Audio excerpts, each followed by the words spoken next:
Hey everybody, welcome back to Cedar Creek Homestead. My name is Josie, and I thought I'd get on here and spend a little bit of time with you guys today. I got made a major step. Those of you that follow the channel know that I told you that I had to got a summons for jury duty, and that was today. I had to report for jury selection, and I was not looking forward to it, but some of you encouraged me, and I didn't get over being scared. I had to do it. I had to do it scared. But it was a different experience than what that we normally have, and the reason behind that is the weather that we're having, and that was fear number 2 that I had to face today, is driving in inclement weather. And my hopes were that they were going to cancel or at least postpone jury selection today because of the weather, that they would close the courthouse. Now, the courthouse was closed yesterday because of President's Day, and I held out high hopes, but they did not cancel, and our court clerk sent out a message that if you received a jury summons, that you needed to appear this morning. And she did, she was aware of the weather, and said that she would do her best to get everybody out. We had to be there at 9, get everybody out by 11. So I fretted through the night and worried through the night and hoped through the night, but no, it wasn't canceled. And so I had to get around, get dressed, and get my directions, get all my stuff, and head out. The only really maybe scary stuff that I ran into was coming down Bragg's Mountain. The precipitation that was falling began to freeze on my windshield and a little bit on my windshield wipers. I think maybe because of the elevation. I'm not really sure, because at that particular time, other things weren't slick. Now, I got to the location that I had to go. The Civic Center is there close to the courthouse, and so they use that for when they summons juries, and you go there for selection. So I had to go there and had to park and walk, just not too bad, not too long, far of ways, but I was driving my farm truck, and there was absolutely no way those little parking spaces at the Civic Center that I was going to be able to maneuver this truck. So I parked over at the mall and walked and noticed on my way into the Civic Center that the sidewalks were beginning to kind of get a little bit glazed and slick. But I also noticed that there were crowds of people going in and crowds of people coming out. And I thought, well, maybe they're really getting them through there quick. And so I went in. I might have been there about 10 minutes. They got us in, and they just kept, moving people through. People would come in that give the instructions. You would follow it, and you were free to go as soon as the instructions were given, and you followed through with them. And basically today, all they did was you filled out your oath, and then all the other paperwork they took home, or we took home with us. And they told us that if we were chosen for jury duty, that they would call us at 5 o'clock the night before court to let us know that we had been selected. So I don't know if I'm on a jury yet. I wasn't dismissed. So I started back home and ran into some heavier sleet and snow coming back up Bragg's Mountain. But once I got past that towards my house here at Cedar Creek, it is coming down now. And it's I can tell by looking at the windshield that it is sleeting, and it is starting to freeze. It's frozen on my mirrors, but it was already frozen from being in Muskogee earlier. And Muskogee is supposed to get more of the precipitation than what we are. We're expecting 3 to 6 inches of snow. We're supposed to get some sleet first, and then it turned to snow. But the biggest thing that we're concerned about is the cold temperatures. And I'm not talking 20s. It's actually could be in the negative temperatures for us. We are under warnings from now on Tuesday till Saturday. Now, I know a big part of the country, you are still, you've been under the winter weather, but we've had some pretty days. We've had pretty enough days that grass is greening up, and some of my trees are trying to bud, which I know that if they bud early, they have bigger chances of getting bit back. And so I'm hoping that they'll, tuck their little heads back in. And I know that we're still in the grips of winter, that, I wasn't expecting, for the winter to totally go away, because it always surprises us.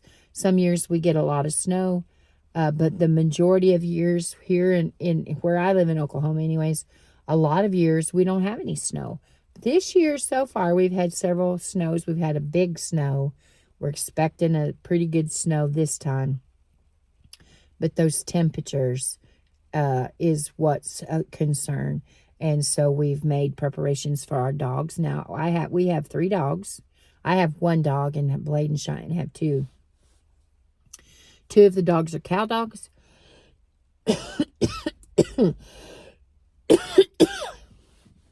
And the other dog is a hunting dog, a German short hair. And they do okay in cold water. They go and they duck hunt, and the water's cold. But these frigid temperatures, plus it being wet and snowy, they are not happy if you bring them in the house, especially Foxy. That's my dog. He wants to be outside, but we've made a place in our shop. They have blankets and access to food and water, of course, and just so that they're in out of that, because it's just miserable, and we don't want anything to happen to our animals that we love. The cows have places that they can go to get out of the weather and get have a windbreak. In fact, I'm looking now, and I see them going over to that particular area right now just to get in and stand. They'll come back out and they'll eat some of their hay. They'll go to the pond and get drinks. And that's one chore that I will have to take care of, is breaking the ice on the pond and making sure that the cows have access to fresh water now. The last little storm that we had, the pond on one end didn't freeze solid, and so it was just super, super thin ice, and the cows themselves could access their water. But this time, with it going to be as cold as it is, that pond will freeze over pretty thick, and it'll have to be busted so that they can get to it. Fortunately, I don't have any little calves that I have to worry about falling in the water. I have had that before happen, break through the ice and die. But I thought that I would just let you guys know that I did overcome that fear, and wanted to remind y'all to be careful. I know that a big swath of the country is under this storm. Missouri's supposed to get heavy snow. Northwest Arkansas, part of Arkansas is supposed to get it. We're supposed to get a lot, not as much as them. But just cautioning everybody to, if you don't have to be out, and they're telling people here in Oklahoma, if you don't have to be out, stay off of the roads, stay where you're at, stay at your house if at all possible. Cheyenne's sister Josie is a CNA, and she works the night shift, and she will probably try to figure out how she can get to work, if at all possible, because those little people where she works, they still need someone to take care of them. That doesn't stop when the weather's bad. So she will be trying probably to figure out how to get to work herself. But if at all possible, make sure that you can stay in. Now, we made preparations knowing that the storms were coming. We have a generator. If you have a generator, I hope and I pray that you make sure that you have ventilation. Don't run that generator and let carbon monoxide poison and kill your family. Carbon monoxide you can't smell it. It's dangerous. It's a silent killer. And make sure that you have ventilation for that. I would suggest a fire extinguisher, depending on what kind of heat you're using, what kind of backup heat you're using.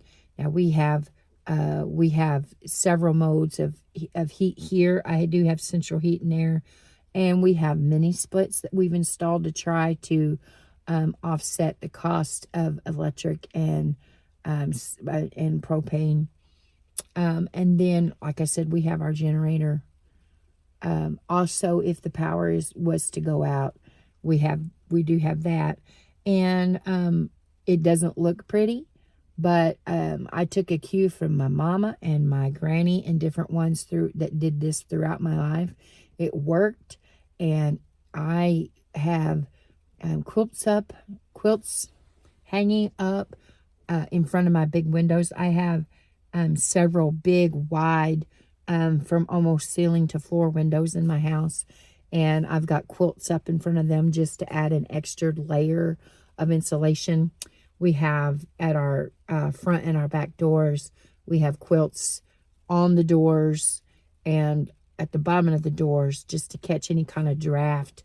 The shades are closed. And of course, we know that if the power goes out, that you're going to be needing light in this evening. Be careful with that. We have candles and we have oil lamps, but we have to be really careful with those because we have littles, and I don't want them to get burned or a fire to start. Or we've got candles that are battery operated that you see a lot of it at Christmas time. I kept those in, and they put off enough light that you can see, to get around in a room. And plus that, if we need one where the boys are at, that's not going to cause any fire. It's not going to burn them. And I don't know that they're light enough for you to really be able to read by. You would have to probably have several so that you could read by them if you just had to.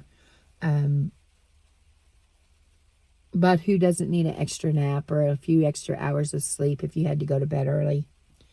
Another suggestion for you is if you have littles, children, grandchildren, the power goes out.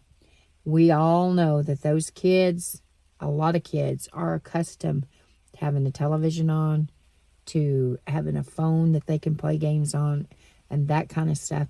And I would suggest to you to get your board games out. Get some card games out. Make some homemade Play-Doh. Find you a recipe. Make some homemade Play-Doh for the kids. Or Play-Doh if you want to play with Play-Doh, I guess.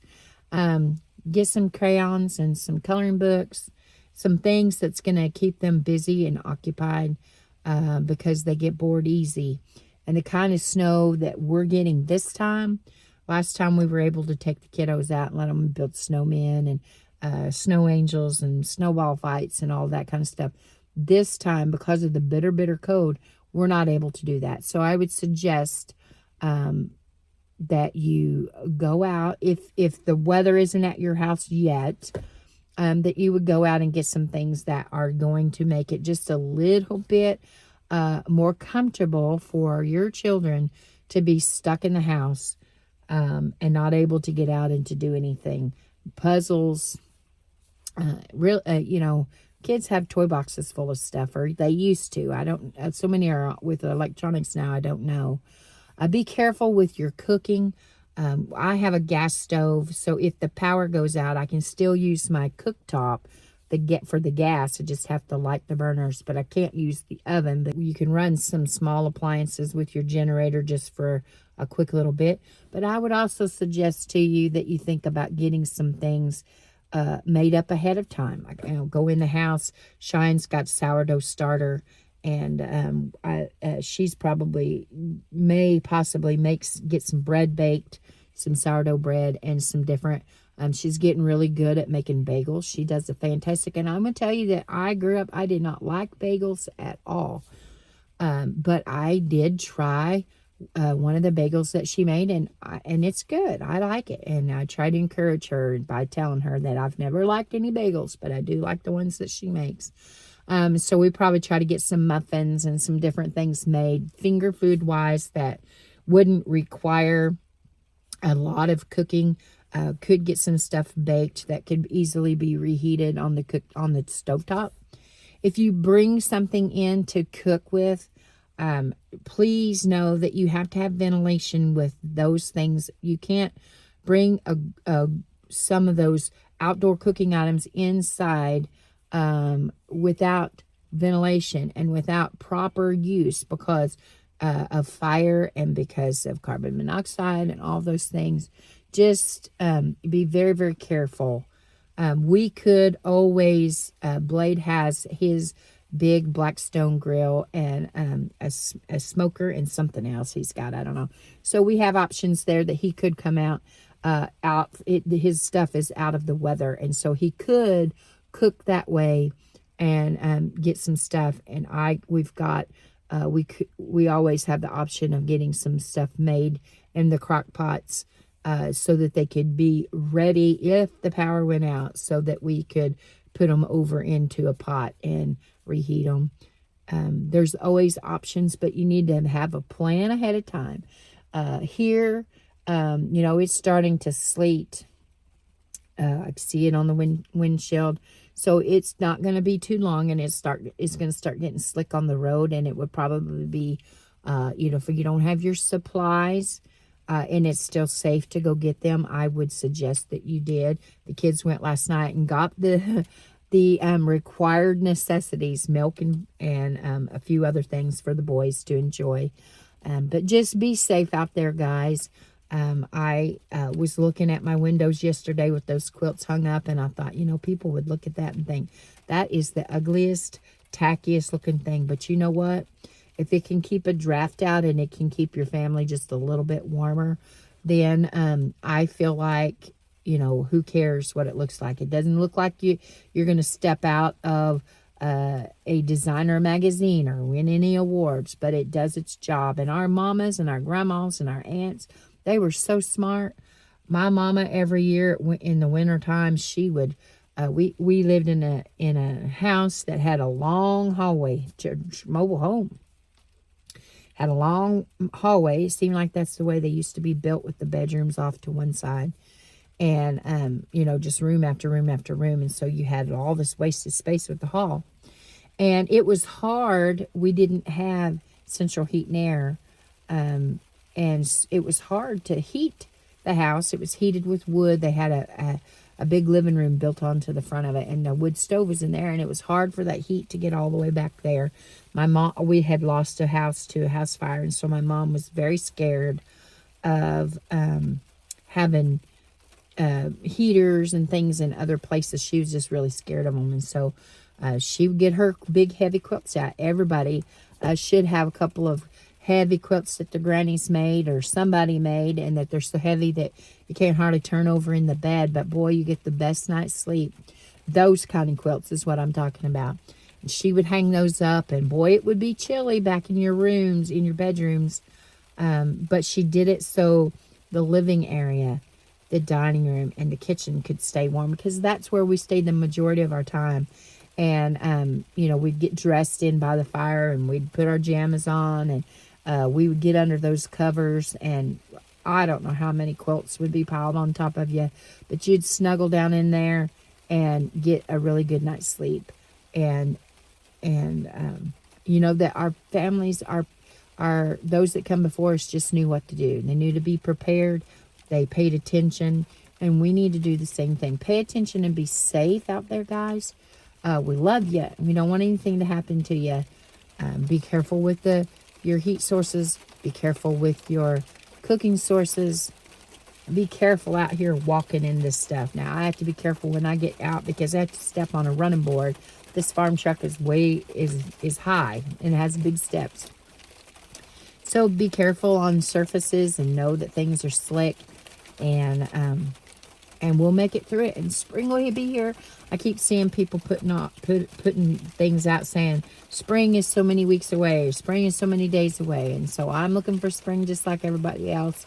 But we got to make it through these winter storms. And so I know that a lot of you, some of the big homestead channels that we like to watch, are getting lots of snow, and we're getting it here too. And but that'll just help us to settle down by the fire or the heater, whatever it is that you use, and dream about garden season and spring to come. I hope I've said some things today to encourage your heart and to remind you to be safe. Take your safety, take all of that into consideration. Stay home if you can. Stay off the roads. And I'm thankful to be home. And I made it through 2 of my fears. Doesn't mean I'm going to jump out tomorrow on the driving in the inclement weather. I'm just glad to be home. I'll tell you a really quick story and I'll let you go. When we lived back in Arkansas, it's right around the Christmas season, and was trying to get things, buttoned up, get everything done because we were going to be off for the Christmas holidays. And I drove, at that time I had a little Chevy Malibu, and I had got off work and I stopped at the store in Peerage and had gotten some groceries that I was going to need, and had some Christmas gifts, a bunch of Christmas gifts in the trunk of my car, and was going to head home. This mistake that I made was, instead of going home from work, I went ahead and stopped at the store thinking that it would save me a step, and it was already snowing, heavily snowing. And I thought, well, it's not bad enough. So I got in the car and I started home, and I slipped and slid, and I was scared to death. And I managed to get my car turned around, and I was like, where can I go? Because those were the days I didn't have a cell phone, and my granny was already passed away, and I thought, what am I going to do? I'm out here. There's no way to get a hold of Howie. And so I thought, I'll go to my aunt's house. And so I slipped and slid and all over the place. And she had a real long, she had a dairy farm at one time. And so when you went to her house, you were going to her house. She didn't have neighbors, close neighbors anyways. And the snow had piled up. It was probably, by that time, it was probably 6 or 7 or so inches deep. And it was just coming down crazy. And so anyway, I got, slid into my aunt's place, and I just had to kind of gun it just a little bit to get in through the snowdrifts and slide my car in there. And I got out and calmed myself down a little bit because I was so nervous and scared. And I get to the door and knock on the door, and there's no answer. And I thought, great. Here I am, snowed in here at my aunt's. If she's off somewhere, she's probably not going to be able to get home, because of the weather. And now I'm here. It's like a private, long dirt road that she lived down. Plus, I've pushed my car off in the snow. And I thought, oh, what am I going to do? And I began to panic. And I thought, one more time, I'm going to knock on the door just to make sure. So I really knocked on the door, and praise the Lord, I heard my aunt's footsteps. Here she come to the door. And my given name is Stacy Joe. And she said, Stacy Joe, what are you doing? And so she let me in the house, of course. And I explained it to her, and she just kind of shook her head and laughed. And she gave me the phone, and I called Howie, and I got his, I had to leave a message. He was at work. And I said, Howie, and I told him this big ordeal as fast as I could. And I said, and if you want me to be home for Christmas, you're going to have to come and get me in Aunt Lenora's house. And so I was there for, a little while and visited with her and enjoyed my visit. And here he come, and he helped me get my groceries and my Christmas presents and stuff out. But we left my car there at my aunt's house, and there was no way I could drive. I was a nervous wreck. And so that was the last terrible experience I had at driving in those conditions. And I knew that that I'm not a safe driver. And I don't want to hurt myself, of course, but I don't want to hurt anyone else because of my inability to drive on this stuff. And so it's best for me just to stay home. And if you can at all stay home and make a pot of soup or some crock pot lasagna or something good and warm that'll warm your family's bellies. and warm their hearts and make their hearts smile that you were thinking of them and taking care of them. Well, guys, it's coming down heavier, and I'm starting to get a little bit cold. And so I'm going to go in the house and warm up and tell my harrowing story to the kids and visit with the grandkids just a little bit. Until next time, guys, I love you. I really do. Keep looking well to the ways of your household. Be safe. Be careful. And until next time, we're gone.